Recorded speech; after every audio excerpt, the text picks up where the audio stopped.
श्रीमद् भागवत पुराण। आप देख सकते हैं गीता प्रेस गोरखपुर से यह लिया गया है। ये शास्त्रीय बातें करते हो। और कमाल की बात मैं आपको बता दूं कि यह आपकी किताब है मनुस्मृति, संपूर्ण मनुस्मृति। हरिओम हरे कृष्ण। प्रियजनों, आज कुछ शास्त्रीय बात कर लेते हैं। उसका कारण यह है कि जब भी मैं मानवता की, प्रेम की, तर्क की, ज्ञान की, विज्ञान की बात करता हूं तो उस वक्त कुछ कमेंट आते हैं। अभी एक कमेंट आया रिसेंटली, तुम शंकराचार्य से भी ज़्यादा ज्ञानी हो क्या? तुम अशास्त्रीय बात कर रहे हो, भागो यहाँ से। इस प्रकार के अनेक प्रकार के कमेंट आते हैं और मैं देखता हूँ कि मैं जो बातें कर रहा हूँ उनका प्रभाव भी कुछ खास जनता पर पड़ता नहीं है। जनता शास्त्रों से, शंकराचार्यों से और इन तथाकथित विद्वानों से ही चिपकी रहती है। खैर, अभी मैं बात करूँगा श्रीमद् भागवत पुराण के बारे में। श्रीमद् भागवत पुराण आप देख सकते हैं गीता प्रेस गोरखपुर से यह लिया गया है। यह एक ऐसा पुराण है जिसकी सबसे ज़्यादा कथा देश के अंदर होती है, सबसे ज़्यादा माना जाने वाला यह पुराण है। बल्कि भगवान के स्थान पर भी इसकी आरती होती है। जब यह कथा का समापन होता है तो भागवत भगवान जी की आरती, इस प्रकार से आरती होती है। साक्षात इसे भगवान माना जाता है कि यह पुराण आपके कष्टों का हरण कर लेगा, तकलीफें हटा देगा, इस तरह की बातें कही जाती हैं। इसलिए मैंने इस पुराण को यहाँ पर लिया है। यद्यपि यह कथा शिव पुराण में, मत्स्य पुराण में, ब्रह्म वैवर्त पुराण में और सरस्वती पुराण में भी है। यानी कि अगर 5 प्रमुख पुराणों के अंदर कोई कथा आ रही है तो फिर आप उसे प्रमाणिक कह सकते हैं अपने तरीके से, यदि आप इन चीज़ों को सही मानते हैं तो। इस पुस्तक के विषय में बात करूं, इस ग्रंथ के विषय में बात करूं तो यह जो पृष्ठ है 289 है, 289। यहाँ पर लिखा हुआ है कि भगवान ब्रह्मा जी की कन्या सरस्वती बड़ी ही सुकुमारी और मनोहर थी, बहुत सुंदर थी और कमसिन थी। हमने सुना है कि एक बार ब्रह्मा जी उसे देखकर काम मोहित हो गए थे, यद्यपि वह स्वयं वासनाहीन थी। ब्रह्मा जी ने अपनी उस बेटी को देखा, उसके सौंदर्य पर मोहित हो गए। उस बेटी के अंदर तो वासना नहीं थी, लेकिन ब्रह्मा जी के अंदर बहुत ज्यादा वासना की अग्नि प्रज्वलित हो गई। उन्हें ऐसा अधर्म में संकल्प करते देख उनके पुत्र मरीचि आदि ऋषियों ने उन्हें विश्वास पूर्वक समझाया, पिताजी आप समर्थ हैं, फिर भी अपने मन में उत्पन्न हुए काम के वेग को न रोककर पुत्री गमन जैसा दुस्तर पाप करने का संकल्प कर रहे हैं। यानी अपनी बहन की इज्जत बचाने के लिए बेटों ने पिता से गुहार लगाई। पिता को अक्ल नहीं आ रही थी, पिता काम मोहित थे। बेटों को थोड़ी अक्ल थी, उससे ज्यादा अक्ल थी। और पिता भी कौन? स्वयं ब्रह्मा जी। उनके बेटे कहते हैं, ऐसा तो आप में से पूर्ववर्ती किसी भी ब्रह्मा ने नहीं किया और नहीं आगे कोई करेगा। जगत गुरु, आप जैसे तेजस्वी पुरुषों को भी ऐसा काम शोभा नहीं देता, क्योंकि आप लोगों के आचरणों का अनुसरण करने से ही तो संसार का कल्याण होता है। जिन श्री भगवान ने अपने स्वरूप में स्थित इस जगत को अपने ही तेज से प्रकट किया है, उन्हें नमस्कार है। इस समय वे ही धर्म की रक्षा कर सकते हैं।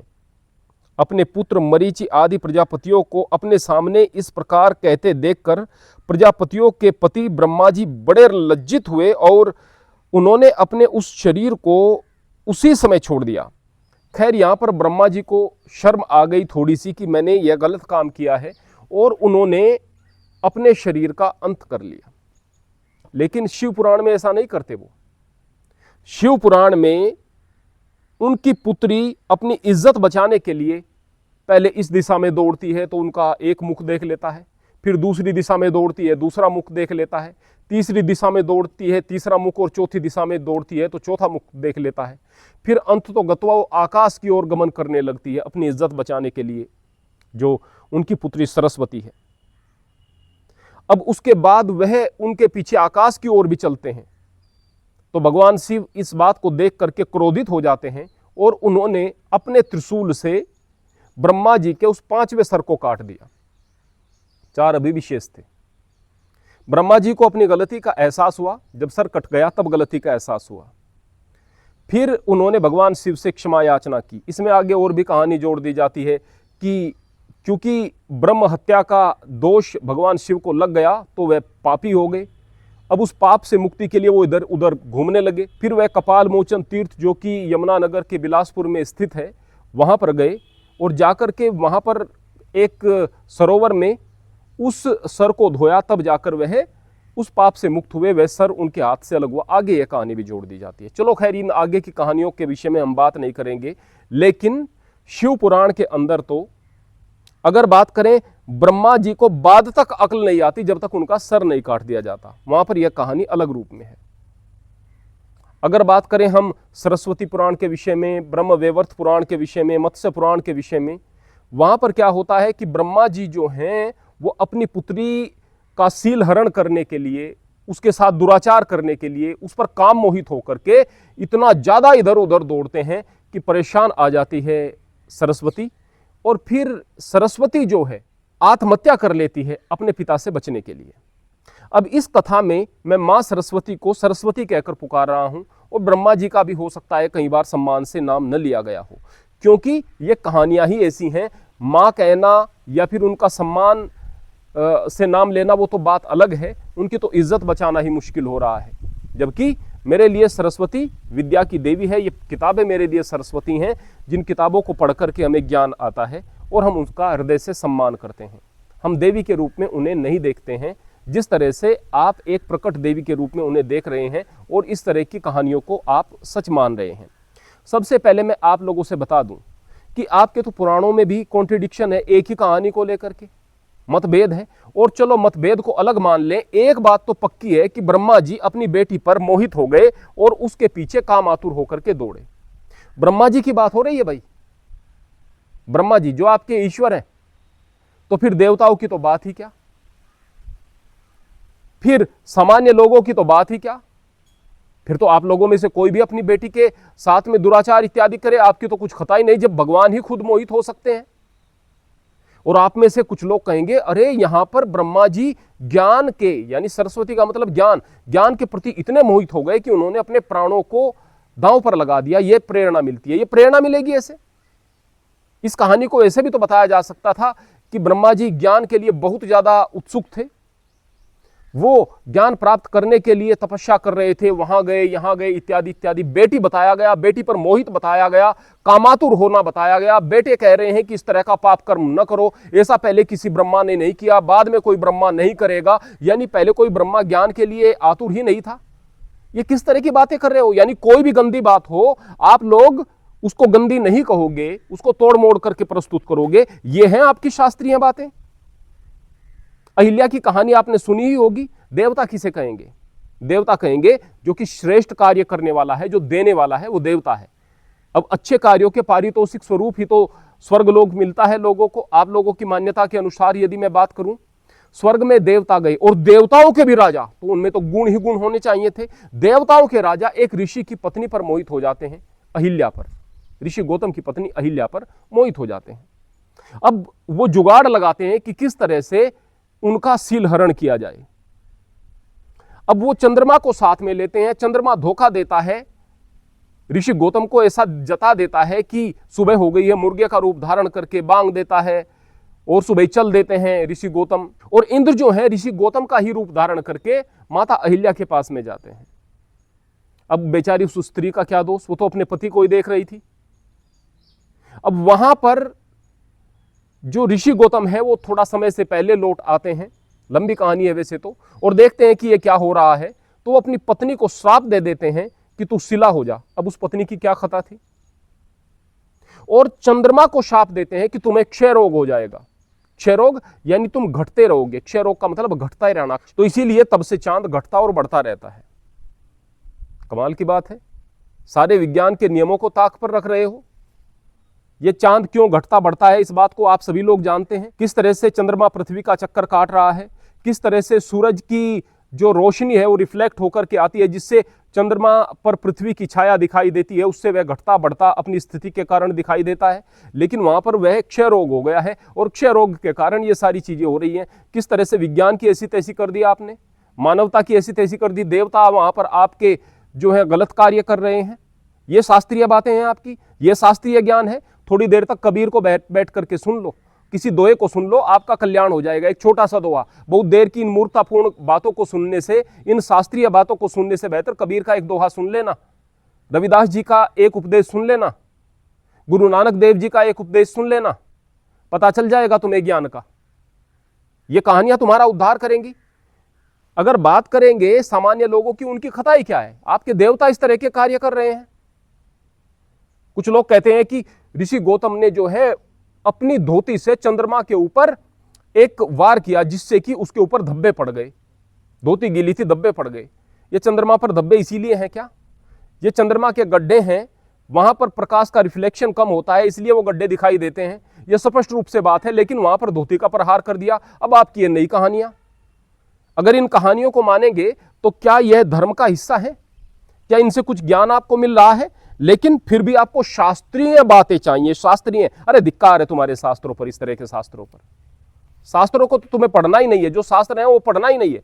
श्रीमद् भगवत गीता को पढ़ना ही नहीं है, क्योंकि उसको पढ़ने के लिए, उसको पढ़ाने के लिए, उसको समझने के लिए, समझाने के लिए ज्ञान की जरूरत है, और इन कहानियों को याद करने के लिए मूर्खता की जरूरत है। मूर्खता आपके अंदर है, मूर्खता ही आप लोगों को चाहिए। शास्त्रीय बातें करते हो। और कमाल की बात मैं आपको बता दूं कि यह आपकी किताब है मनुस्मृति, संपूर्ण मनुस्मृति।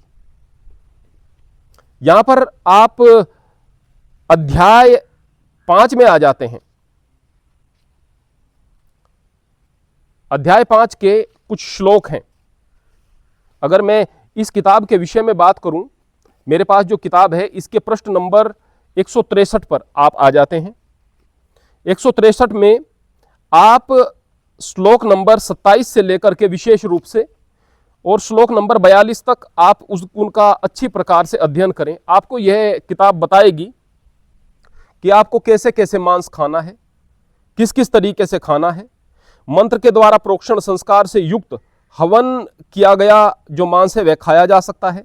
मृगादि पशुओं का मांस खाया जा सकता है ब्राह्मणों की इच्छा से। शास्त्रोक्त विधि के अनुसार मधुपर्क तथा श्राद्ध में नियुक्त होने पर, यानी जैसे कि फिलहाल श्राद्ध चल रहे हैं तो श्राद्ध में मांस खाओ, जिससे कि आपके पितरों का उद्धार होगा। और मधुपर्क में जब मेहमान आते हैं तो उस समय त्योहार मनाया जाता है, उस वक्त मांस खाओ। यज्ञ में काट करके बलि दे दो।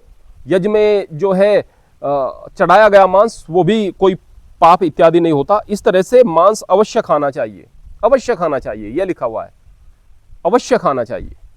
और इसके बाद यह बताया गया है 29वें श्लोक में किस किस प्रकार के जीवों का मांस खाना चाहिए। और फिर 30वें श्लोक में बताया गया है प्रतिदिन भक्ष्य जीवों को खाने वाला भक्षक दोषी नहीं होता। जो जीव खाए जाने वाले होने चाहिए, वो बता दिए गए हैं क्या क्या जीव हैं जो कि खाए जाने वाले होने चाहिए। उन जीवों को खाने वाला भक्षक भी दोषी नहीं होता, क्योंकि ब्रह्मा जी ने ही भक्षक और भक्ष्य दोनों को बनाया है। यानी जो खाए जाने वाले हैं वो भी ब्रह्मा जी ने बनाया है, इसलिए कि इनको खाया जाना है, और खाने वालों को भी ब्रह्मा जी ने बनाया है, इसलिए कोई दोष नहीं है। और केवल इतना ही नहीं है, केवल इतना ही नहीं है, इसके अलावा श्लोक नंबर 56 में बताया गया है, इसी अध्याय के श्लोक नंबर 56 में, इस किताब के अनुसार बात करूं पृष्ठ नंबर 167 पर, मांस खाने में, मद्य के पीने में, मैथुन करने में, आप दुराचार इत्यादि से इसको समझ सकते हैं, कोई दोष नहीं है, क्योंकि यह जीवों की प्रकृति स्वाभाविक धर्म है। परंतु उससे निवृत्ति, यानी उन चीजों का त्याग, मांस आदि का त्याग महान फल और स्वर्ग देने वाला है। यानी त्याग कर दो तो अच्छा है, त्याग कर दो तो अच्छा है, लेकिन अगर खा भी रहे हो, शराब इत्यादि पी भी रहे हो तो कोई दोष नहीं है। त्याग कर दो तो अच्छा है, पर अगर पी भी रहे हो शराब और मांस आदि खा भी रहे हो, इस तरह के मैथुन इत्यादि कर भी रहे हो, यानी कि शराब पी करके गलत काम भी कर रहे हो, तो उसमें कोई दोष नहीं है। तो जाहिर सी बात है, लोग दोषमुक्त हो गए, धर्म का बंधन भी हट गया। और यह आपकी किताबों में लिखा हुआ है, आपकी इन किताबों में, आपके इन शास्त्रों में लिखा हुआ है। किन किन शास्त्रों के विषय में बात करना चाहते हैं आप? यह शास्त्रीय ज्ञान चाहिए क्या आपको? अरे ज्ञान अगर आप लोगों को चाहिए ना, तो थोड़ा सा विवेक से काम लो, चिंतन करो, बैठो और सही और गलत के बारे में सोचो, और संतों का सम्मान करो भाई। एक बार आप कबीर साहब के दोहों को सुन करके देखना, एक एक दोहे आप नहीं काट सकते हैं बातों को। कोई शास्त्र नहीं पढ़े थे उन्होंने। कहते हैं कि तू कहता कागज की लेखी, मैं कहता आंखों की देखी। बहुत सारे पंडित लोग गए, जाकर कहने लगे कि तुम अविद्वान हो, पढ़े लिखे नहीं हो, तुम किस तरह से लोगों को उपदेश कर सकते हो। कबीर साहब कहते हैं तू कहता कागज की लिखी, तू कागज की लिखी हुई पढ़कर बता रहा, मैं कहता आंखों की देखी। मेरे पास जो है वो जीवन का अनुभव है, हर प्रकार चारों ओर दुकानदारी चल रही है। बस इन चीजों को कोई आप लोगों को इसलिए नहीं बता रहा क्योंकि भागवत भगवान जी की आरती करके और ये कथा इत्यादि करके तो उस पर लाखों रुपए चढ़ जाएंगे। इन कथाओं से तो, इन मूर्खतापूर्ण बातों से तो वह बड़ा गुरु बन जाएगा और विरोध करके आप लोगों के विरोध का सामना करना पड़ेगा। तो जितने लालची लोग हैं वो सही को सही नहीं बता सकते और फिर कहते हैं कि आर्य समाज जैसी संस्थाएं बताते हैं। अरे आर्य समाज ही लोग बाग भी अहंकार से भर गए हैं और आगे जो उनके अंदर पाखंड हैं उनके विषय में भी मैं आगे वीडियो लेकर आऊंगा। यद्यपि मैं अब तक बच रहा था लेकिन आगे लेकर के आऊंगा। इसलिए बच रहा था कि ये सब चीजों का विरोध क्या करें, कुछ तो उनमें चीजें ठीक हैं, रहने दिया जाए, पर अहंकार से इतने भरे हुए बार बार कहते हैं हमारे अंदर कोई गलती नहीं, हमारी किताबें सर्वश्रेष्ठ हैं। उन किताबों के विषय में और उन गलतियों के विषय में भी, जिन गलतियों के कारण बहुत सारा समाज का नुकसान हुआ है, उनके विषय में भी मैं आगे वीडियो लेकर के आऊंगा। बाकी जिनको समझना है, जिनके पास विवेक बुद्धि है, वो लोग समझ सकते हैं, और जिनकी अक्ल पर पर्दा पड़ा हुआ है उनकी समझ में कुछ नहीं आएगा। हरि ओम, हरे कृष्ण।